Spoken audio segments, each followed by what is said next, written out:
Swayam Prabha. Digital India. Educated India.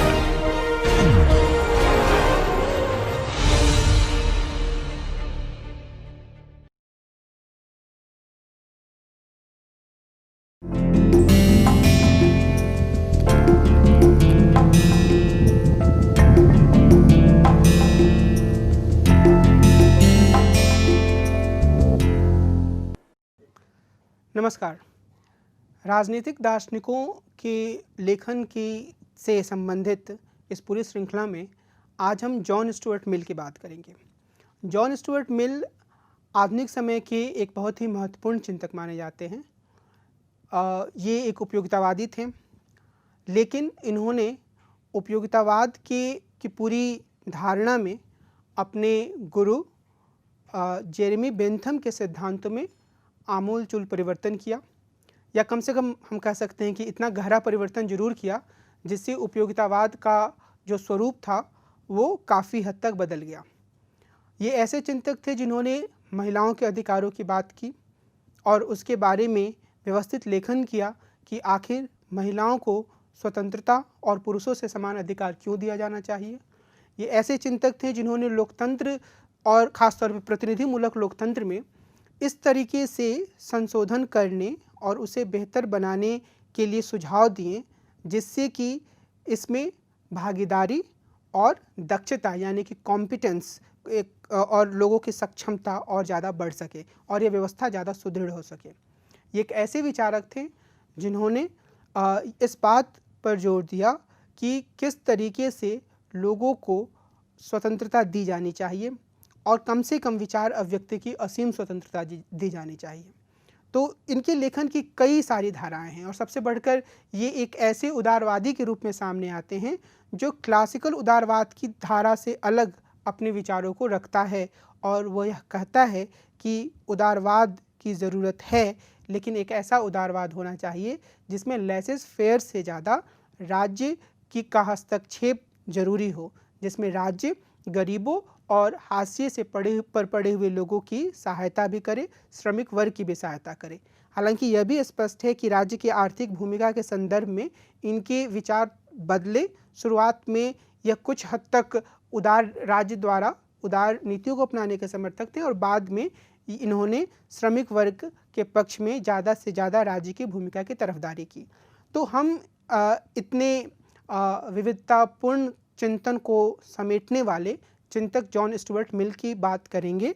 और John Stuart Mill की जो एक और खासियत है वह यह है कि ये तकरीबन उस समय पे थे जिस समय कार्ल मार्क्स भी इस दुनिया में थे। और यह अपने आप में एक रोचक तथ्य लगता है कि कार्ल मार्क्स शायद अपने जीवन में उतनी ज़्यादा प्रसिद्धि हासिल नहीं कर पाए जितना जॉन स्टुअर्ट मिल को प्रसिद्धि हासिल थी, लेकिन बाद के दौर में शायद मार्क्स ज़्यादा प्रभावशाली चिंतक के रूप में स्थापित हुए। लेकिन हम यह कह सकते हैं कि इन दोनों चिंतकों ने राजनीतिक दर्शन या राजनीतिक चिंतन के क्षेत्र में अभूतपूर्व योगदान दिया। तो इस लिहाज से मैं इनको ज़्यादा महत्वपूर्ण मानता हूँ कि ये वो दौर था जिसमें कि मिल जैसे चिंतक भी आते हैं जो लोकतंत्र के भीतर लोकतंत्र को बेहतर बनाते हुए और एक ऐसे समाज का निर्माण करना चाहते हैं जिसमें जो पीछे छूट गए लोग हैं वो भी अपना विकास कर पाएँ। और ये एक ऐसा दौर भी था जो समाज में आमूलचूल परिवर्तन करने वाले की मांग करने वाले या उस पर जोर देने वाले चिंतक भी सामने आए। तो इसी दौर की एक पूरी कहानी और इस दौर में सामने आए एक चिंतक के रूप में जॉन स्टुअर्ट मिल की कहानी, उनके विचारों के प्रमुख तत्वों पर आज हम चर्चा करेंगे। जो इस पूरी चर्चा का स्वरूप होगा उसमें सबसे पहले एक प्रस्तावना की बात है जो कि हम जिस पर बात कर चुके हैं। दूसरे स्तर पर हम उनके जीवन परिचय और कुछ हद तक उनके संदर्भों को समझने की कोशिश करेंगे। इसके बाद हम तकरीबन 4 अलग अलग धाराओं में जॉन स्टुअर्ट मिल के विचार को देखेंगे और वो है उपयोगितावाद। उसके बाद हम स्वतंत्रता के बारे में उनके विचार को देखेंगे, फिर मिल और उन्होंने महिलाओं को समान स्वतंत्रता देने के बारे में जो विचार रखा उसके बारे में हम चर्चा करेंगे। प्रतिनिधिमूलक सरकार के बारे में हम मिल के विचार को देखेंगे और मिल के चिंतन की सीमाओं को देखने से पहले हम एक आधुनिक उदारवादी के रूप में भी उनके विचारों को या उनके योगदान को समझने की कोशिश करेंगे और उसके बाद हम निष्कर्ष के रूप में कुछ बिंदुओं की बात करेंगे। जॉन स्टुअर्ट मिल का जन्म 1806 में हुआ था और जॉन स्टुअर्ट मिल इंग्लैंड के रहने वाले थे। वे स्कॉटिश इतिहासकार जेम्स मिल के सबसे बड़े पुत्र थे। उनके पिता ने बहुत कम उम्र में उन पर अध्ययन का दबाव बना दिया था। जब वे 3 साल के थे तो वे उन्हें ग्रीक सिखाने लगे। 8 वर्ष की उम्र तक उन्हें लैटिन सिखा दिया गया। इस उम्र तक वे प्लेटो के बहुत से डायलॉग्स या संवाद को पढ़ चुके थे। 13 वर्ष की उम्र से उन्होंने लॉजिक और गणित का अध्ययन करना शुरू कर दिया। इसके साथ ही उन्होंने स्मिथ और रिकार्डो के राजनीतिक अर्थशास्त्र का भी अध्ययन किया। मिल की शिक्षा उनके घर पर ही उनके पिता के दार्शनिक मित्र जेरेमी बेंथम के संरक्षण में हुई। ये ऑक्सफोर्ड या किसी अन्य विश्वविद्यालय में औपचारिक शिक्षा लेने नहीं गए, लेकिन उन्होंने घर पर ही इतना पढ़ लिया कि वे अपनी किशोरावस्था में ही वेस्टमिनिस्टर रिव्यू जैसे जर्नलों में लेख लिखने लगे। यह जर्नल फिलोसॉफिकल रेडिकलों द्वारा प्रकाशित किया जाता था। यह एक ऐसा समूह था जो उस समय के ब्रिटेन के दोनों प्रमुख विचारधारात्मक समूहों अर्थात टोरी और विग से अलग था और ज़्यादा रेडिकल बदलावों पर जोर देता था। बाद में मिल इसके नए जर्नल यानी कि ये जो फिलोसॉफिकल रेडिकलों का समूह था उसके नए journal London and Westminster review के संपादक भी बने। शायद इतने गहरे बौद्धिक दबाव के कारण 20 वर्ष की उम्र में 1826 में ये गहरे अवसाद में चले गए और 2 वर्षों तक इसी हालत में रहे। और मैं आपको यहाँ पर ये ध्यान दिलाना चाहूँगा कि जब हम पहली बार इस विषय पर चर्चा कर रहे थे और हमने व्याख्या करने की कई सारे तरीकों पर बात की थी, तो वहाँ पर हमने मनोविश्लेषक या साइको एनालिटिक तरीके की बात की थी और वहाँ पर हमने ब्रूस माजलिस के लेखन का उदाहरण दिया था। माजलिस ये तर्क देते हैं कि असल में जो मिल ने स्वतंत्रता की ज़बरदस्त तरफदारी की वो इसी तरीके से अपने बचपन में थोपे गए अनुशासन के खिलाफ एक विद्रोह के रूप में था। तो अभी हम विस्तार से देख रहे हैं कि किस तरीके से उनके जीवन में एक गहरा अनुशासन उनके पिता के द्वारा डाला गया और वो बहुत कम उम्र तक वो सारी चीज़ें या ऐसी बहुत सारी चीज़ें पढ़ चुके थे जिसको पढ़ने के में या जिसे सीखने में कई लोगों की पूरी ज़िंदगी चली जाती है, लेकिन इसका नतीजा एक अवसाद के रूप में सामने आया। बाद में मिल ने इसके लिए अपने पिता और गुरु के उपयोगितावाद से निकले अध्ययन पद्धति के सिद्धांत को इसका दोषी ठहराया और उन्होंने इंग्लिश रोमांटिक कवियों की कविताएं पढ़कर खुद को अवसाद से बाहर निकाला। 1827 में उन्होंने ब्रिटिश ईस्ट इंडिया कंपनी के लिए काम करना शुरू कर दिया और 3 दशकों तक इसके लिए काम करते रहे। इसी दौरान इन्होंने अपनी बहुत सी प्रसिद्ध पुस्तकें लिखीं और 1865 से 1868 तक मिल ब्रिटेन के संसद के सदस्य रहे। इस रूप में उन्होंने महिलाओं के मताधिकार और श्रमिकों के अधिकारों से जुड़े कानून बनवाने का प्रयास किया। मिल ने 1851 में अपने से बड़ी उम्र की महिला हैरियट टेलर से विवाह किया, लेकिन विवाह के कुछ वर्षों बाद ही 1858 में हैरियट का देहांत हो गया। मिल ने अपने लेखन पर उनके प्रभाव को स्वीकार किया, खासतौर पर जो महिलाओं के अधिकारों से संबंधित जॉन स्टुअर्ट मिल का लेखन है, इस पर वो हैरियट टेलर के प्रभाव को स्वीकार करते हैं। अगर हम मिल की कुछ प्रमुख रचनाओं को देखें, कई सारी पुस्तकों की उन्होंने रचना की और इसमें जो सबसे प्रमुख पुस्तक हैं उसमें सिस्टम ऑफ लॉजिक है जो उन्होंने 1843 में लिखी, प्रिंसिपल्स ऑफ पॉलिटिकल इकोनॉमी उन्होंने 1848 में लिखी, ऑन लिबर्टी 1859 में लिखी, कंसिडरेशन ऑन रिप्रेजेंटेटिव गवर्नमेंट उन्होंने 1861 में लिखी, यूटिलिटेरियनिज्म 1863 में प्रकाशित हुई, द सब्जेक्शन ऑफ वीमेन 1869 में प्रकाशित हुई और उनकी ऑटोबायोग्राफी उनके मरने के बाद 1873 ईस्वी में प्रकाशित हुई। इसके बाद 3 एसेज ऑन रिलीजन उनकी एक प्रमुख कृति है जो उनकी मृत्यु के बाद 1873 ईस्वी में प्रकाशित हुई थी। हम जब जॉन स्टुअर्ट मिल की बात करेंगे तो उसकी शुरुआत में यानी कि जब उनके अलग अलग विचारों की बात कर रहे हैं तो हम कम से कम 4 धाराओं पर मजबूती से बात करेंगे और 5वीं धारा यानी कि एक आधुनिक उदारवादी के रूप में उनके योगदान या उनके तर्कों को भी समझने की कोशिश करेंगे। लेकिन जो एक बुनियादी बात है जॉन स्टुअर्ट मिल के बारे में, वो ये कि वो ये चाहते थे कि हमेशा ही जो व्यक्ति हैं उनके सुधार के लिए काम हो, वे अपने आप को सुधारें, वे जिस स्थिति में आज हैं वो उस स्थिति से आगे बढ़ें। और इस लिहाज से जॉन स्टुअर्ट मिल यह भी मानते थे कि एक सभ्यता का एक पूरा पैमाना या एक स्केल होता है जिसमें कि कुछ देश ज़्यादा आगे हैं, कुछ समाज ज़्यादा आगे और कुछ पीछे हैं, और इस लिहाज से वो दोनों के साथ व्यवहार करने में अंतर को भी स्वीकार करते थे। और शायद इसी आधार को उन्होंने एक ऐसा मजबूत तर्क माना जिसका उपयोग करते हुए उन्होंने उन्होंने उपनिवेशवाद को सही ठहराया, और जिस तरह की स्वतंत्रता की बात वो इंग्लैंड में ऑन लिबर्टी में करते हैं, वो उस तरह की स्वतंत्रता को भारत या अन्य उपनिवेशों के लिए सही नहीं मानते हैं। आगे जब हम उनके नकारात्मक पक्षों को देखेंगे तब भी हम इस बिंदु पर थोड़े विस्तार से बात करने की कोशिश करेंगे। जॉन स्टुअर्ट मिल का जो उपयोगितावाद से संबंधित विचार है वो उन्हें अपने गुरु जेरेमी बेंथम और अपने पिता जेम्स मिल से मिला। दोनों ही उपयोगितावाद के प्रमुख प्रतिपादक थे और विचारक थे। विशेष रूप से बेंथम ने उपयोगितावाद के सिद्धांत का स्पष्ट रूप से सूत्रीकरण करने का काम किया था। अब बेंथम के हिसाब से उपयोगितावाद के दो प्रमुख सूत्र हैं। पहला परिणामवाद और दूसरा अधिकतम लोगों का अधिकतम सुख। परिणामवाद का क्या अर्थ है? परिणामवाद या इंग्लिश में इसे हम कॉन्सिक्वेंशियलिज्म कह सकते हैं। इसका अर्थ यह है कि अगर हम यह मानते हैं कि कोई चीज़ बुरी है, कोई काम बुरा है, तो हमें साफ तौर पर यह दिखाना चाहिए कि इससे कौन सा बुरा परिणाम निकलता है। हमें उसी चीज़ को अच्छा मानना चाहिए जिससे अच्छा परिणाम सामने आता है, और हमें उसी चीज़ को बुरा मानना चाहिए जिससे बुरा परिणाम सामने आता है। अगर इस आधार के अलावा कोई यह कहता है कि कोई चीज़ इसलिए बुरी है कि वो धर्मशास्त्र में लिखी है या वो परंपराओं से आ रही है या चर्च ऐसा कहने का दावा कर रहा है, तो हमें उसे स्वीकार नहीं करना चाहिए। तो ये पहला बिंदु जो था उपयोगितावाद का, जिसमें जेरेमी बेंथम ने जोर दिया। और दूसरा उन्होंने कहा कि अधिकतम लोगों के अधिकतम सुख की बात होनी चाहिए। इसका अर्थ यह है कि पहले जो मध्य युग था उसमें ज़्यादातर जो समाज का उच्च तबका था, जो कुलीन वर्ग था, उसकी खुशी की बात कही जाती थी।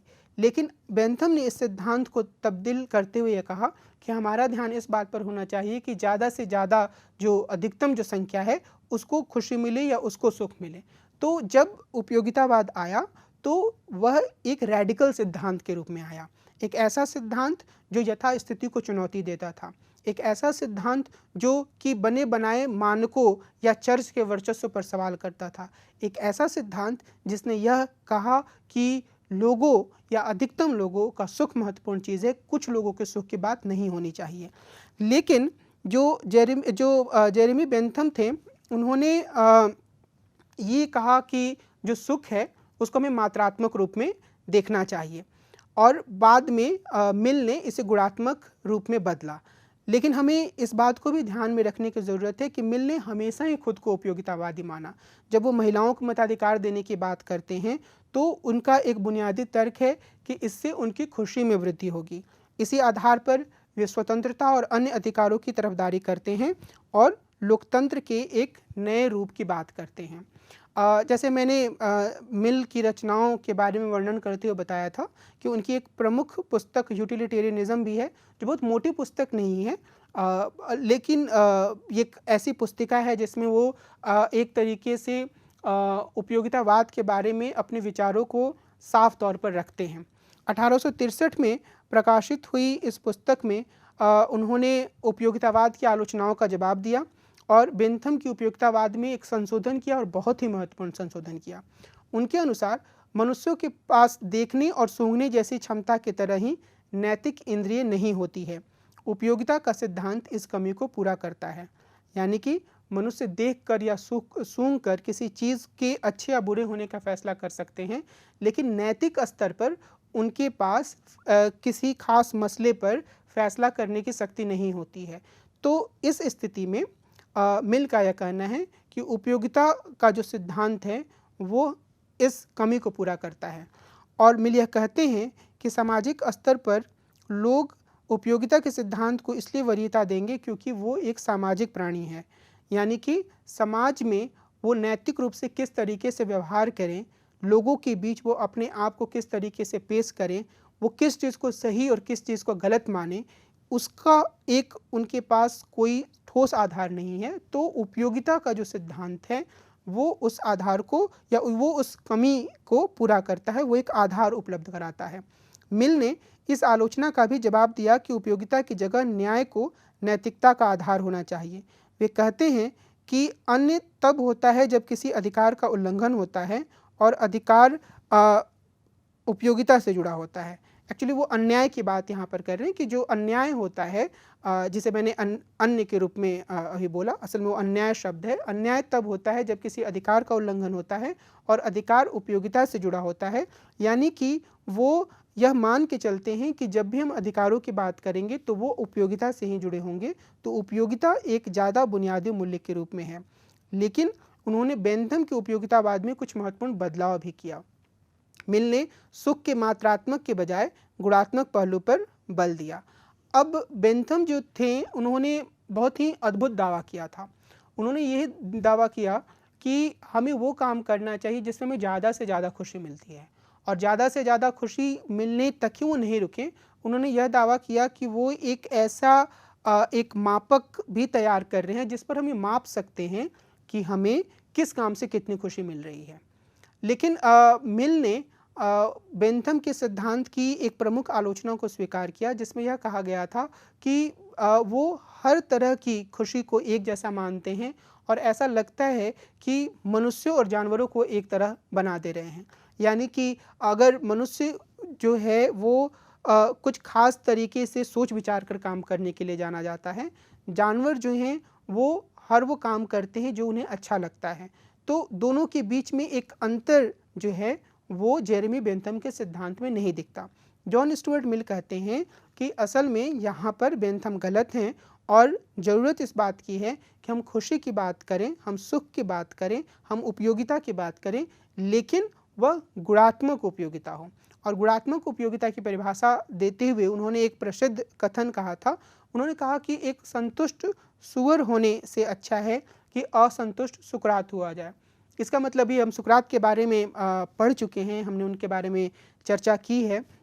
सुकरात एक तरीके से असंतुष्ट रहते थे और वो ये कहते थे कि मैं तो बस यही जानता हूँ कि मैं कुछ नहीं जानता और मेरे पास कोई ज्ञान नहीं है। और वो लोगों से संवाद करते थे, गरीबी में रहते थे, ज्ञान की तलाश में रहते थे। तो मिल कहते हैं कि वो स्थिति मनुष्य के लिए ज़्यादा बेहतर है क्योंकि वो एक उच्च स्तर के ज्ञान या उच्च स्तर के सुख की तलाश कर रहे हैं, और जो सूअर होता है वह अपनी मौजूदा स्थिति में कीचड़ में गिरकर भी और वहाँ ही वह आनंद का अनुभव करता है। तो वो एक सुखों के बीच में अंतर करते हैं और वो ये कहते हैं कि हमें इस बात पर ध्यान देने की ज़रूरत है कि जो सुख मिल रहे हैं उनका गुण क्या है, उनकी क्वालिटी क्या है।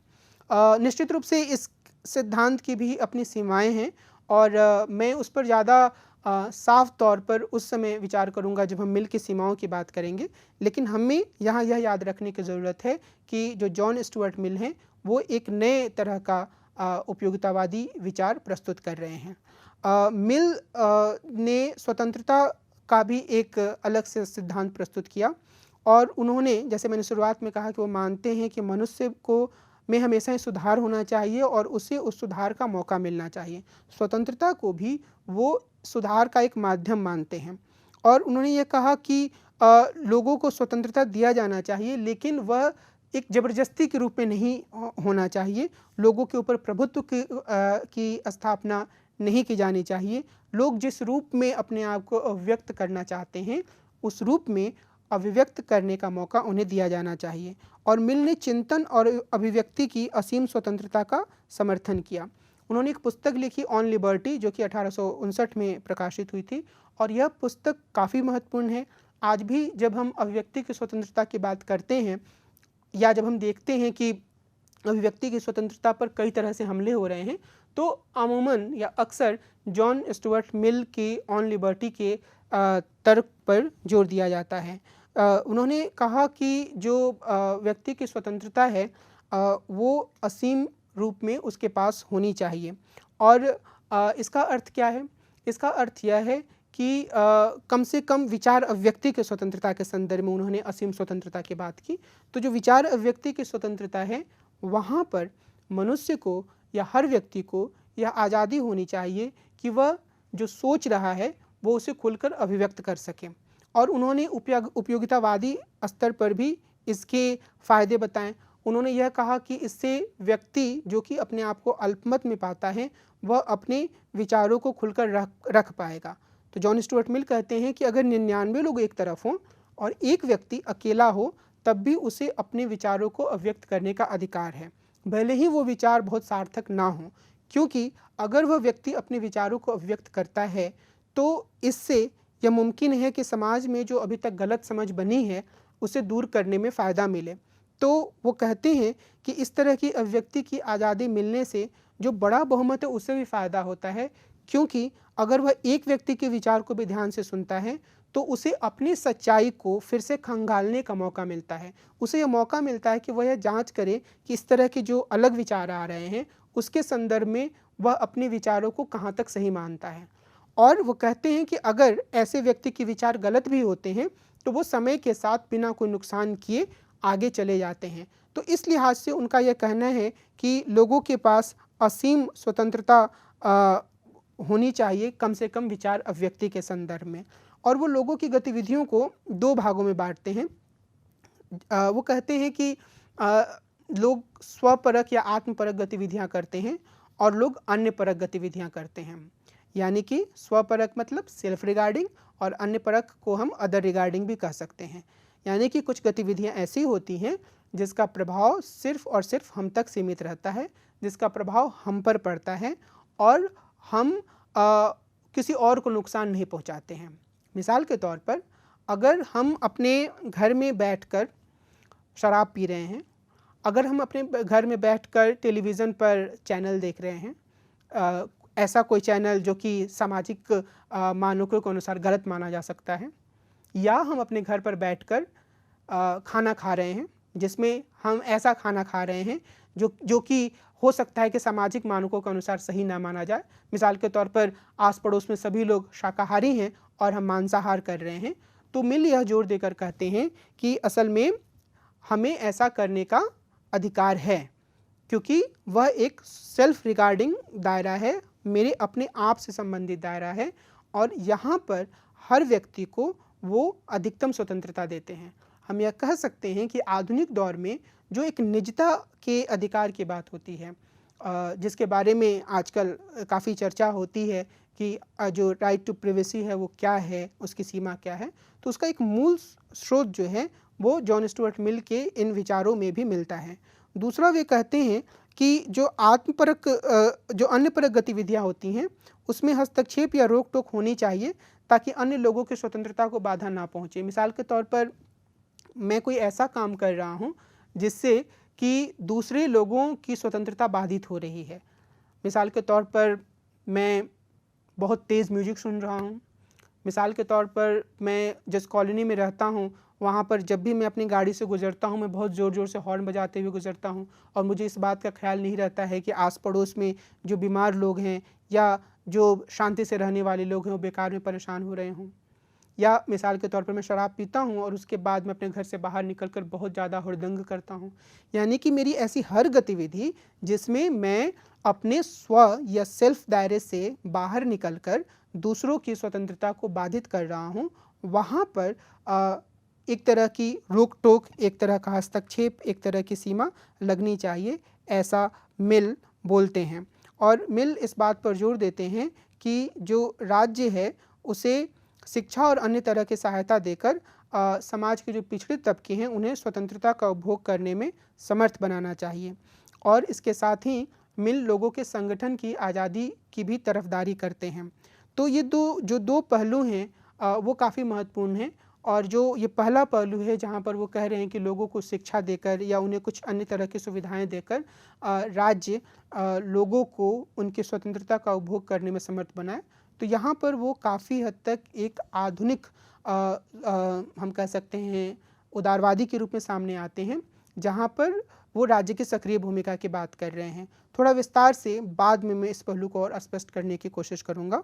मिल लोगों को संगठन बनाने की आज़ादी देते हैं और वे मानते हैं कि इसके द्वारा लोग एक दूसरे से जुड़ते हैं और इसके साथ ही वह अपनी स्वतंत्रताओं को बेहतर तरीके से सुरक्षित रखने के उपाय ढूंढ सकते हैं। अगर वो अकेले बिखरे हुए हैं तो काफ़ी मजबूती से अपनी स्वतंत्रता को वो सुरक्षित नहीं रख सकते हैं।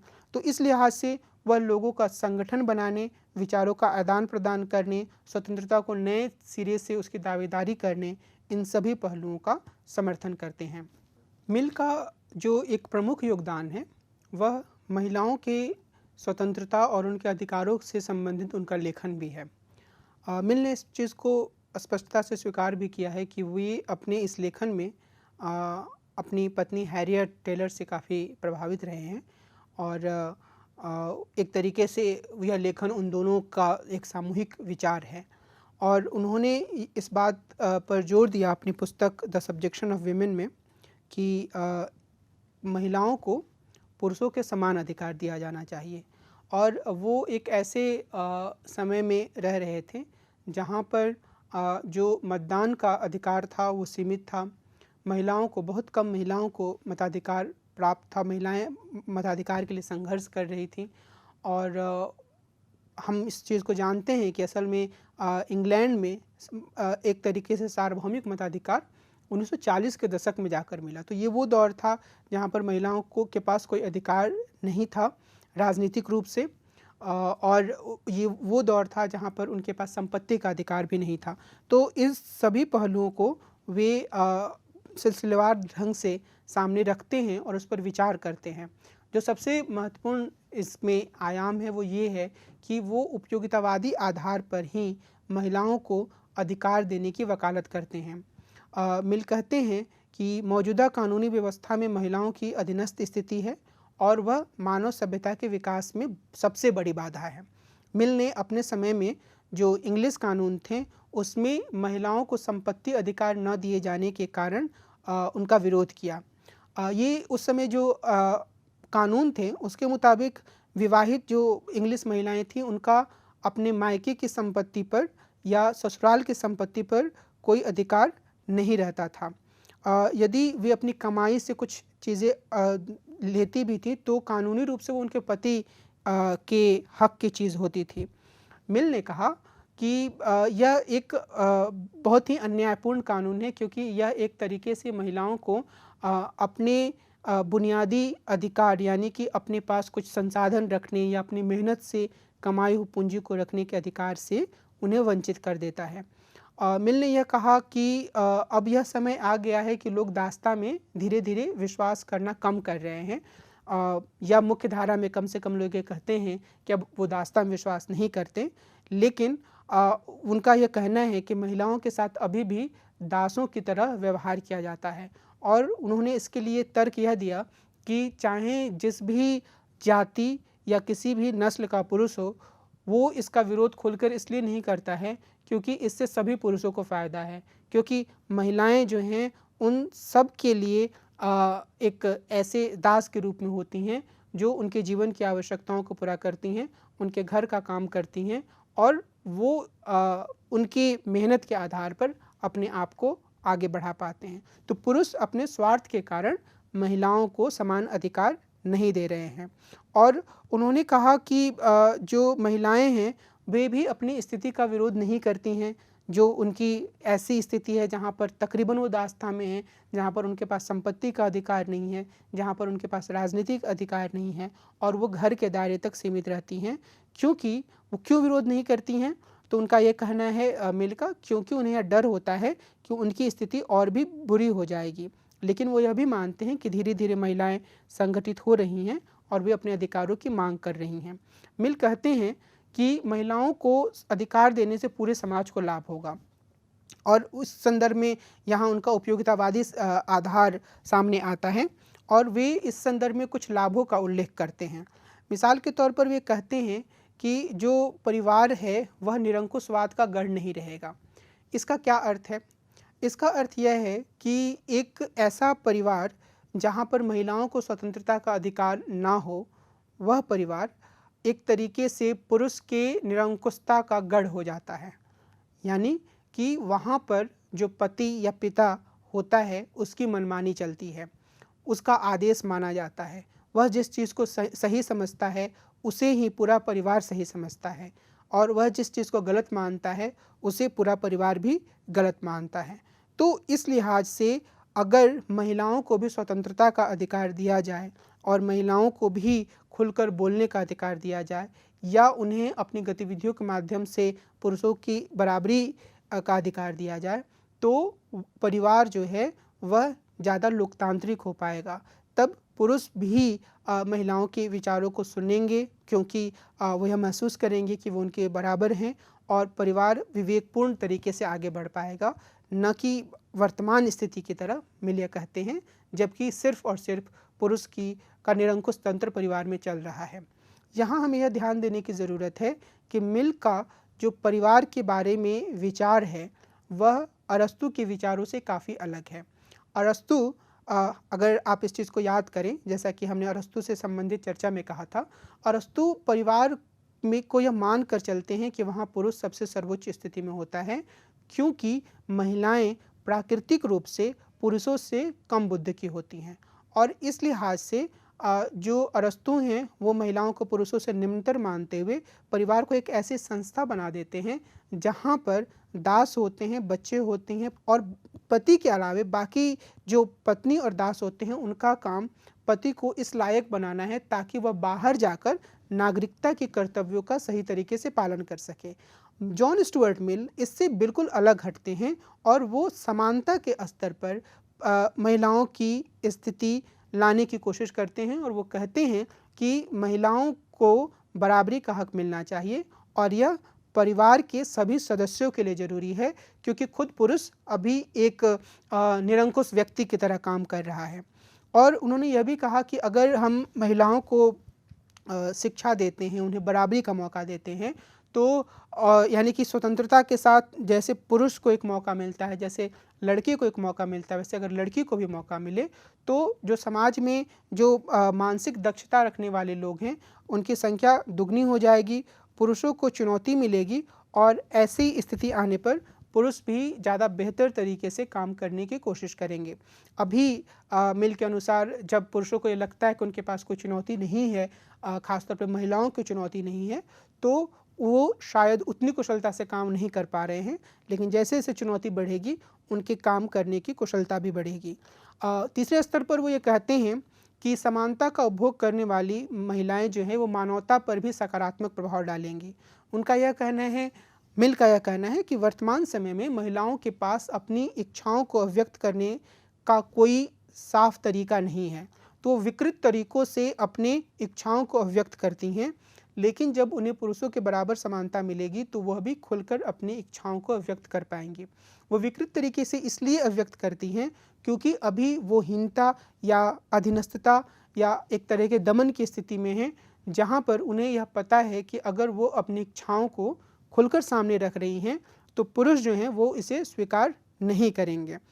अगले स्तर पर मिल यह कहते हैं कि महिलाओं को समान अधिकार देने से उनकी खुशी में वृद्धि होगी, और इससे अधिकतम लोगों की अधिकतम खुशी की उपयोगितावादी सिद्धांत संतुष्ट होगा।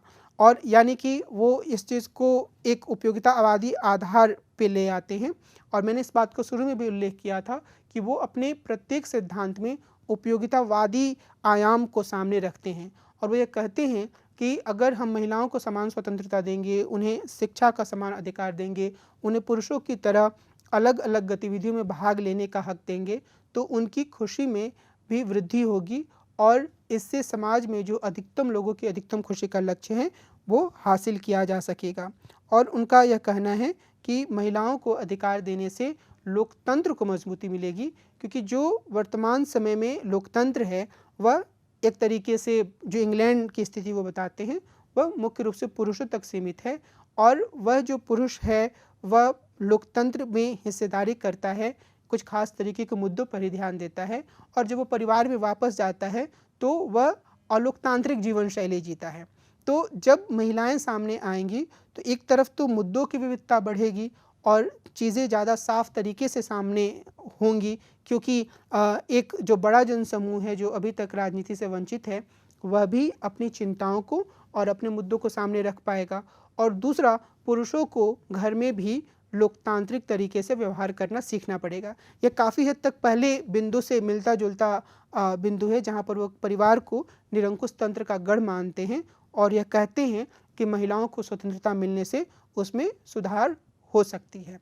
महिलाओं के अधिकारों के अतिरिक्त जो एक अन्य महत्वपूर्ण आयाम जॉन स्टुअर्ट मिल के विचारों का है, वह प्रतिनिधि लोकतंत्र से संबंधित उनके विचार हैं।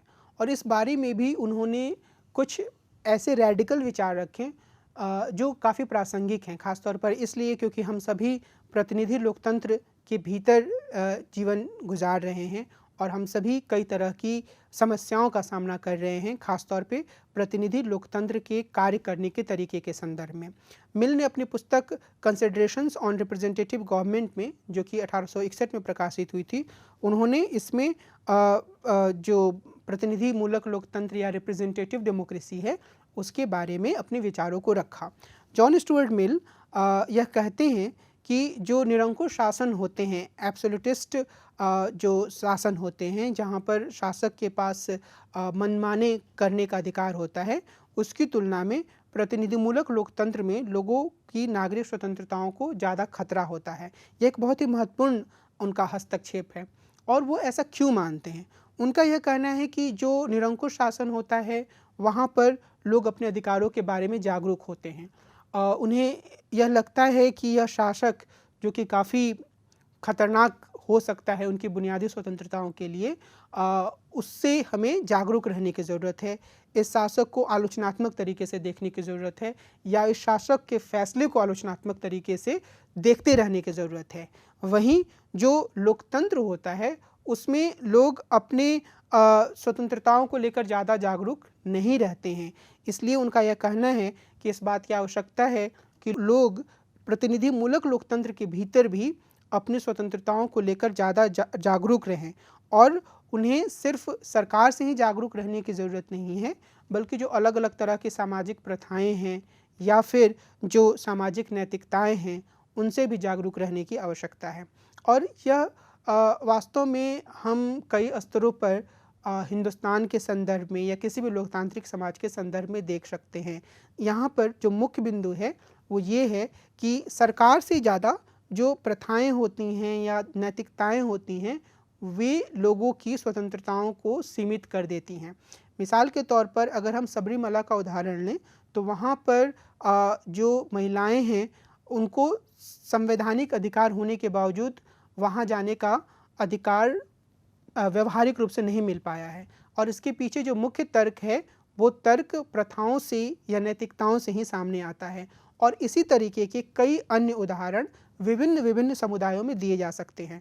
तो जो मिल हैं, उनका यह कहना है कि जो रिप्रेजेंटेटिव डेमोक्रेसी या प्रतिनिधिमूलक लोकतंत्र है, वहाँ पर आम लोगों को ज़्यादा जागरूक रहना चाहिए अपनी स्वतंत्रताओं के बारे में। लेकिन वह यह भी रेखांकित करते हैं कि असल में लोग इसे लेकर काफ़ी हद तक उदासीन हो जाते हैं, क्योंकि उन्हें यह लगता है कि लोकतांत्रिक शासन है और इसमें उनकी स्वतंत्रताओं को कोई छीनेगा नहीं। तो वो सरकार के साथ ही साथ जो सामाजिक प्रथाएं हैं और सामाजिक नैतिकताएं हैं, उनसे सावधान रहने, सचेत रहने और उनके प्रति जागरूक रहने की बात कहते हैं। और वे कहते हैं कि यदि लोग जागरूक हैं तो प्रतिनिधिमूलक लोकतंत्र या रिप्रेजेंटेटिव व्यवस्था सबसे अच्छी व्यवस्था है। मिल के अनुसार एक सरकार को दो मुख्य काम करने होते हैं। पहला, नागरिकों के हितों को पूरा करने के लिए उनके मौजूदा हितों और दक्षताओं का प्रयोग, यानी कि वहाँ जो नागरिक रह रहे हैं, उनकी कुछ आवश्यकताएं होती हैं जो उनके हित के रूप में हैं। तो इसके लिए उनके भीतर जो दक्षता है या उनके जो अलग अलग तरह के हित हैं, उसको इस तरीके से इस्तेमाल किया जाए जिससे सभी नागरिकों के इंटरेस्ट या सभी नागरिकों के हित पूरे हो पाएँ। और दूसरा, नागरिकों की नैतिक, बौद्धिक और सक्रिय गुणों में सुधार किया जाए। तो सरकार का यह काम है कि वो नागरिकों को लगातार सुधार की ओर आगे बढ़ाए, और यह वह बिंदु है जहाँ पर वह सरकार की सक्रिय भूमिका की भी गुंजाइश देखते हैं, और वह यह मानते हैं कि सरकार को यह प्रयास करना चाहिए कि नागरिक हमेशा बेहतर से बेहतर बने। दक्षता और भागीदारी यानी कि कॉम्पिटेंस और पार्टिसिपेशन, क्षमता, दक्षता या सक्षम होना ये, और दूसरा कि शासन में भागीदारी करना। इसे इन दो आधारों पर ये कहते हैं कि प्रतिनिधिमूलक लोकतंत्र सबसे अच्छी तरीके से काम कर सकता है। और मिल ने ज़्यादा से ज़्यादा लोगों की भागीदारी बढ़ाने के लिए मताधिकार के विस्तार का समर्थन किया, यानी कि उनके समय मताधिकार सीमित था और वो चाहते थे कि ज़्यादा से ज़्यादा लोगों को मताधिकार मिले, क्योंकि लोगों की भागीदारी लोकतंत्र में बढ़ाने का यह सबसे बुनियादी आधार है। अगर एक जनसंख्या के एक बड़े हिस्से को वोट देने का अधिकार ही नहीं मिलेगा तो फिर वो शासन में किस तरीके से भागीदारी कर सकता है। इसलिए उन्होंने यह कहा कि ज़्यादा से ज़्यादा लोगों को मताधिकार मिलना चाहिए। दूसरा, उन्होंने यह कहा कि जो एक प्रणाली उस समय इंग्लैंड में थी, first past the post system, जितने भी लोग मत देते थे उन्हीं लोगों के बीच में सभी लोग चुनाव में खड़े हैं, जिसको सबसे ज़्यादा वोट मिलता था वो विजयी होता था। यही व्यवस्था हमारे देश में भी है। तो उनका यह कहना था कि यह व्यवस्था रिप्रेजेंटेशन के लिए, प्रतिनिधित्व के लिए बहुत अच्छी नहीं है और इसके स्थान पर जो एक प्रोपोर्शनल रिप्रेजेंटेशन का सिद्धांत है, आनुपातिक प्रतिनिधित्व का सिद्धांत है, उसे अपनाया जाना चाहिए, जिसमें देश के जितने भी समुदाय होते हैं उनको उनकी जनसंख्या में हिस्सेदारी के हिसाब से प्रतिनिधित्व मिलता है। और मिल यह मानते हैं कि जो अल्पसंख्यक समुदाय हैं उनका प्रतिनिधित्व देने के लिए, उनका रिप्रेजेंटेशन सुनिश्चित करने के लिए आनुपातिक प्रतिनिधित्व की प्रणाली सबसे अच्छी है। और वे मानते हैं कि ऐसा करके, यानी कि अल्पसंख्यकों की भागीदारी करके ही जो प्रतिनिधिमूलक लोकतंत्र है उसे बेहतर बनाया जा सकता है। और इस हिसाब से ही उन्होंने एक तो भागीदारी का तत्व हो गया और दूसरा उन्होंने दक्षता के तत्व को जोड़ा, यानी कि जो कॉम्पिटेंस है उस तत्व को जोड़ते उन्होंने ये कहा कि लोगों को जो भागीदारी कर रहे हैं उसमें जो लोग ज़्यादा एक तरीके से योग्य हैं, जिनके पास ज़्यादा दक्षता है, जिन्होंने ज़्यादा पढ़ाई की है, जो मसलों की जटिलता को ज़्यादा बेहतर तरीके से समझते हैं, उनमें बहुल मत या प्लूरल वोट का अधिकार होना चाहिए। यह भी राजनीति चिंतन के संदर्भ में और ख़ासतौर पर लोकतंत्र से जुड़े चिंतन के संदर्भ में मिल का एक प्रमुख और हम एक तरीके से कह सकते हैं कि अनूठा योगदान है। यह विचार कि लोगों को प्लूरल वोट का अधिकार होना चाहिए। और प्लूरल वोट का मतलब क्या है?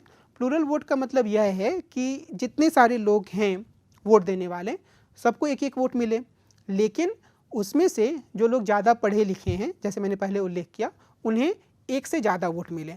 और मिल यह कहते हैं कि एक ग्रेजुएट स्तर की शिक्षा पाने वाले दक्ष मजदूर को, कुशल मजदूर को एक अतिरिक्त वोट, फोरमैन को 2 अतिरिक्त वोट, सबसे ऊपरी स्तर पर प्रोफेशनल लोगों, लेखकों, कलाकारों, सार्वजनिक अधिकारियों, यूनिवर्सिटी ग्रेजुएट और शिक्षित लोगों के विशिष्ट समूहों के सदस्यों के मत होने चाहिए।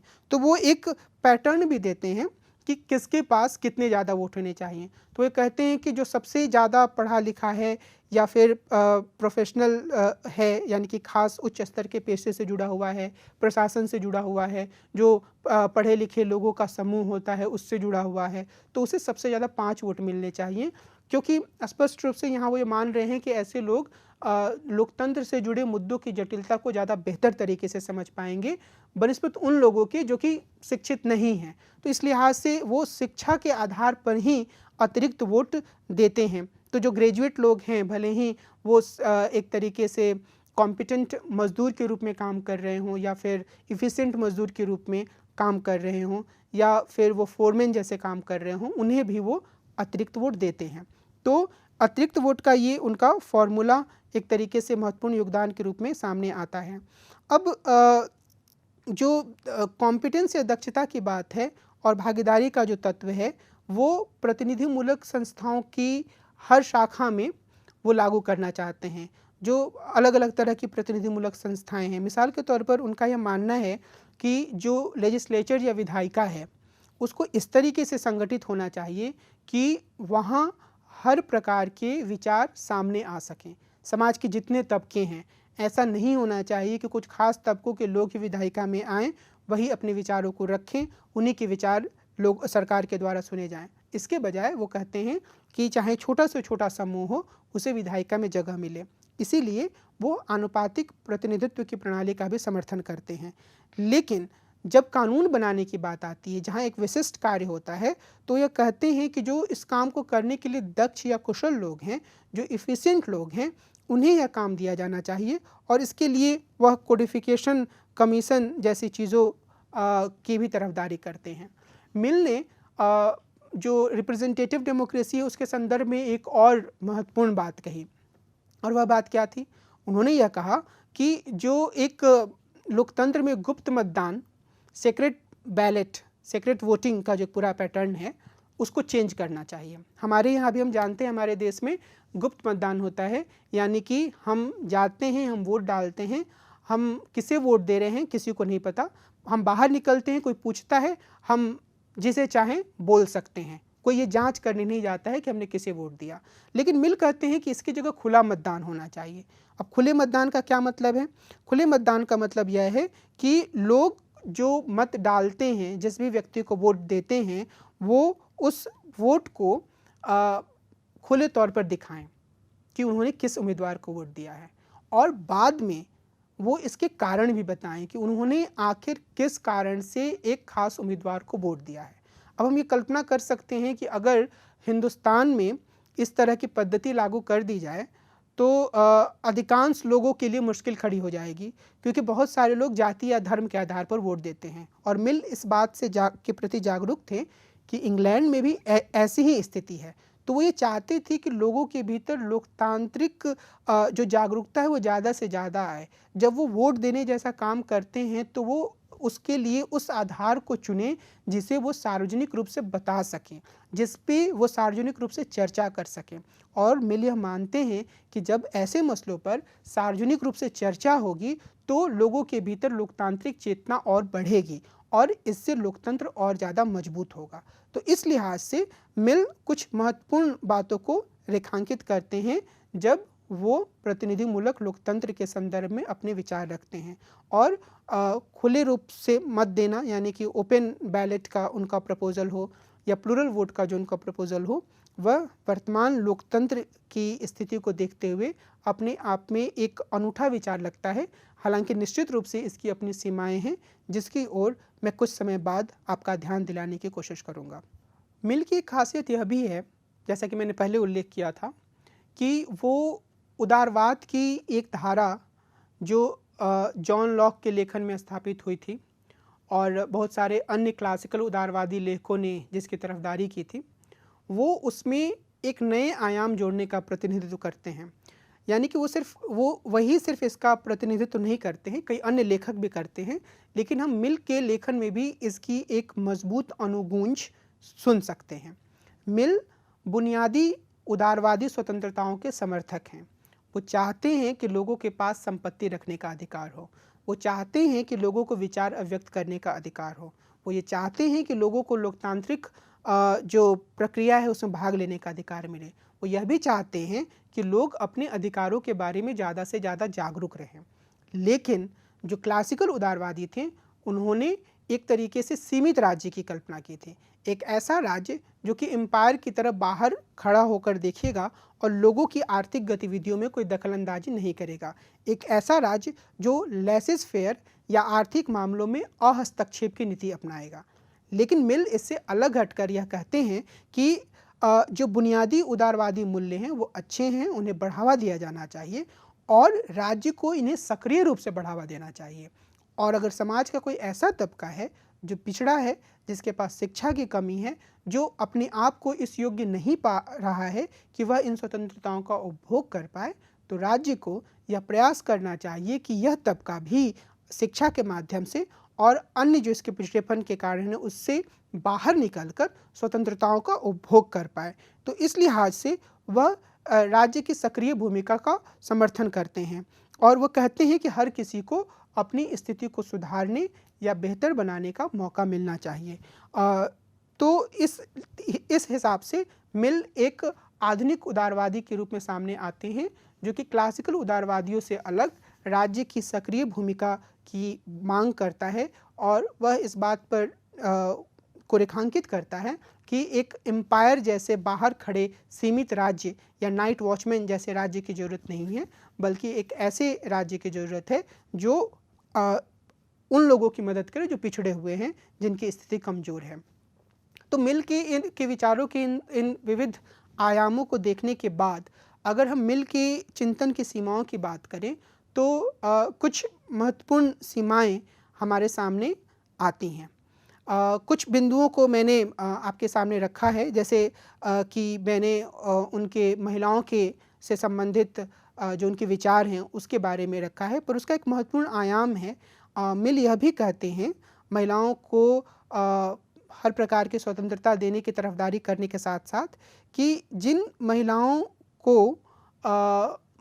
महिलाओं ने विवाह कर लिया है, उन्होंने विवाह को एक करियर के रूप में चुन लिया है, पति और बच्चों की देखभाल करने के काम को, तो ऐसी विवाहित महिलाओं को वो सार्वजनिक दायरा में और के संगठनात्मक जीवन में जो अलग अलग तरह के संगठन की वो तरफदारी करते हैं, उन संगठनों के भीतर काम करने का वो मौका नहीं देते हैं, क्योंकि उन्हें लगता है कि ऐसी महिलाओं ने जो मुख्य काम है वो चुन लिया है और शायद उस काम को उन्हें ज़्यादा अच्छे तरीके से करना चाहिए। ये एक ऐसी सीमा है जहाँ पर ऐसा लगता है कि जो जॉन स्टुअर्ट मिल हैं, जो महिलाओं की स्वतंत्रता और पुरुषों से उनकी समानता की बात करते करते पितृसत्तात्मक या मूल्यों या पैट्रियार्कल वैल्यूज़ का समर्थन करने लगते हैं। तो ये एक महत्वपूर्ण कमी है उनके विचारों में। और दूसरा कि मिल जो हैं वो श्रमिक वर्ग की स्वतंत्रता के साथ ही साथ मुक्त व्यापार और मुक्त श्रम नीतियों की वकालत करते हैं जीवन के दो अलग अलग भागों में। और एक तरीके से एक भाग में उन्होंने कहा कि जो मुक्त व्यापार हो वो ज़्यादा अच्छी चीज़ है, लेकिन जैसे जैसे उनकी उम्र बढ़ती है, उनके लेखन में और ज़्यादा स्पष्टता आती है, वैसे वैसे वे ज़्यादा खुलकर इस बात की तरफदारी करने लगते हैं कि समाजवादी नीतियों की तरफदारी की जानी चाहिए, समाजवादी नीतियों का पक्ष लिया जाना चाहिए, समाजवादी नीतियों को बढ़ावा दिया जाना चाहिए, जिसका मुख्य निहितार्थ यह था कि जो समाज के पिछड़े तबके हैं उनको भी आगे आने का मौका मिलना चाहिए। तो वो इस अर्थ में एक सोशलिस्टिक थिंकिंग या समाजवादी चिंतन को दिखाते हैं। दूसरा ये कि अगर हम उनके स्वतंत्रता से संबंधित विचारों की बात करें तो उसमें जो उनका सेल्फ रिगार्डिंग यानी कि स्व संबंधी एंड अदर रिगार्डिंग यानी कि अन्य संबंधी काम का विभाजन है, वह भी अपने आप में काफ़ी समस्यापूर्ण है, क्योंकि कई सारे ऐसे काम हैं जिसमें कि हम यह अंतर नहीं कर सकते हैं। मिल खुद भी इस समस्या को स्वीकार करते हैं, लेकिन फिर भी वो इस बात पर जोर देते हैं कि मोटे तौर पर ऐसे कामों की शिनाख्त की जा सकती है। वो यहाँ तक कहते हैं कि हर अदर रिगार्डिंग कार्य में के संदर्भ में दखलंदाजी की ज़रूरत नहीं है।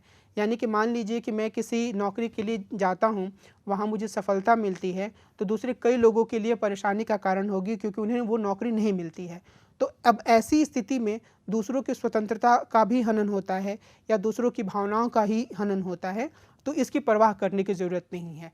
तो मिल यह मानते हैं खुद भी कि इस तरह के विभाजन में समस्याएं हैं, लेकिन फिर भी वो इसे बढ़ावा देते हैं, इसे आगे बढ़ाते हैं एक संकल्पना के रूप में, क्योंकि उनको ये लगता है कि मोटे तौर पर हम कई सारी गतिविधियों और उनसे जुड़ी उलझनों को हम इस अवधारणा से समझ सकते हैं। जो मिल ने असीम रूप से व्यक्ति के विचार की या उसकी संकल्पना की तरफदारी की, उसमें भी कई समस्याएं हैं। मिसाल के तौर पर अगर हेट स्पीच हो, नफरत भाषण हो, तो वैसी स्थिति में क्या किया जा सकता है? अगर एक व्यक्ति पूरे समुदाय के खिलाफ इतना जहर उगलने लगे कि पूरे समुदाय में कई सारे समूह उभर कर सामने आ जाएं और वो आपस में लड़ने लगें, एक दूसरे के खिलाफ हिंसा करने लगे, तो ऐसी स्थिति में क्या किया जाना चाहिए? तो यह बात सुनने में काफ़ी अच्छी लगती है कि लोगों को असीम स्वतंत्रता मिले, लेकिन अपने आप में यह बहुत ही आकर्षक चीज़ भी लगती है, पर व्यवहारिक चीज़ नहीं लगती है।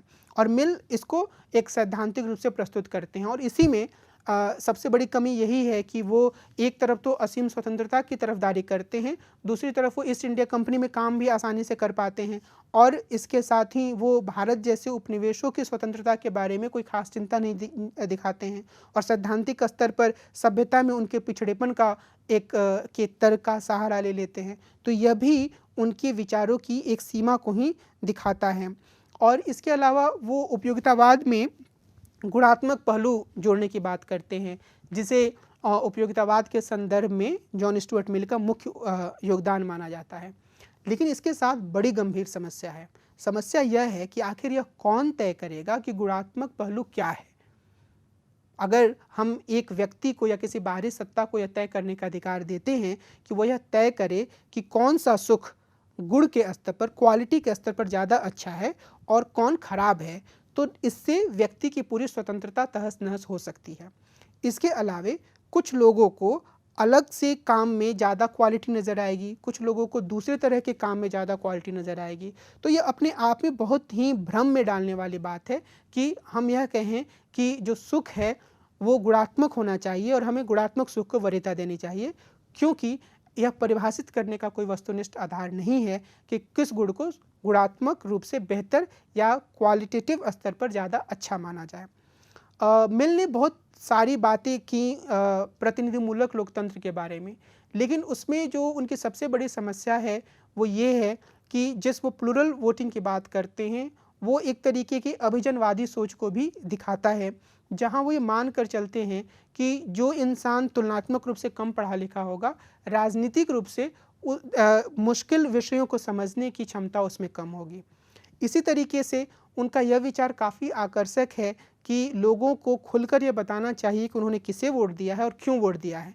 शायद ऐसा करने से लोग संकुचित पहचानों से बचेंगे, क्योंकि उन्हें डर होगा कि लोग देखेंगे कि उन्होंने अगर जाति के आधार पर या किसी संकुचित पहचान के आधार पर वोट दिया है तो लोग देखेंगे और उसकी आलोचना करेंगे। लेकिन एक लोकतांत्रिक समाज में, खास तौर पर तीसरी दुनिया के लोकतांत्रिक समाज में, यह एक सीमा को भी दर्शाता है, क्योंकि यहाँ अगर हम इस तरह की व्यवस्था लागू करेंगे तो दरअसल यह अंतहीन हिंसा की शुरुआत हो सकती है और समाज का जो पिछड़ा या दबा वर्ग है, जो कई बार वोट के द्वारा ही अपने आप को अभिव्यक्त कर पाता है, वह खुद को कभी अभिव्यक्त नहीं कर पाएगा, क्योंकि उसे डर होगा कि वह अपने पसंदीदा उम्मीदवार को अगर वोट देता है तो समाज के जो वर्चस्वशाली लोग हैं, जो मजबूत लोग हैं, जो ताकतवर लोग हैं, वो उसे दबा देंगे। तो इस लिहाज से यह विचार भी बहुत फिजिबल या बहुत व्यवहारिक नहीं लगता है। लेकिन हम इस तथ्य को नकार नहीं सकते हैं कि जॉन स्टुअर्ट मिल एक ऐसे सिद्धांतकार हुए जिन्होंने अपने समय में बहुत से महत्वपूर्ण मुद्दों पर हस्तक्षेप किया और अपने विचार रखें, बहुत ही सुसंगत तर्कों के साथ अपने विचार रखें, बहुत ही साफ तौर पर अपने विचार रखें, और उनके बहुत सारे विचार इतने दूरगामी हैं कि वे हमारे वर्तमान समय की बहुत सारी जटिल राजनीतिक समस्याओं में एक नई तरह की अंतर्दृष्टि या इंसाइट हमें देती हैं। चाहे वो लोकतंत्र के से जुड़ी समस्याओं के बारे में विचार हो, चाहे वो महिला अधिकारों को लेकर समाज में मौजूद अलग अलग तरह की सोच के बारे में उनका विचार हो, चाहे वो अभिव्यक्ति की आज़ादी पर लगातार हो रहे हमले के संदर्भ में उनका विचार हो। हर तरह की जो उन्होंने विचार सैद्धांतिक स्तर पर प्रस्तुत किए, वो हमारे वर्तमान समय में एक अंतर्दृष्टि प्रदान करती है। तो हम ये कह सकते हैं कि मिल उपयोगितावाद को नया स्वरूप प्रदान करने वाले विचारक के रूप में, महिला अधिकारों की बात करने वाले विचारों के रूप में, असीम अभिव्यक्ति की स्वतंत्रता देने वाले विचारक के रूप में, प्रतिनिधि मूलक लोकतंत्र को प्रासंगिक बनाने की कोशिश करने वाले विचारक के रूप में, और क्लासिकल उदारवाद की सीमाओं से आगे बढ़ने वाले विचारक के रूप में अभी भी काफ़ी प्रासंगिक हैं। और अगर हम इनका अध्ययन करते हैं तो हम वर्तमान समय की राजनीतिक जटिलताओं को काफ़ी बेहतर तरीके से समझ पाएंगे। जॉन स्टुअर्ट मिल पे मैं अपनी चर्चा को यहीं विराम दूंगा और आगे हम अन्य आधुनिक राजनीतिक दार्शनिकों के विचारों को देखेंगे और उसे ज़्यादा स्पष्टता से समझने की कोशिश करेंगे, और उस संदर्भ में हम मिल के विचारों पर जहाँ भी प्रासंगिक होगा फिर से वापस आएंगे। नमस्कार।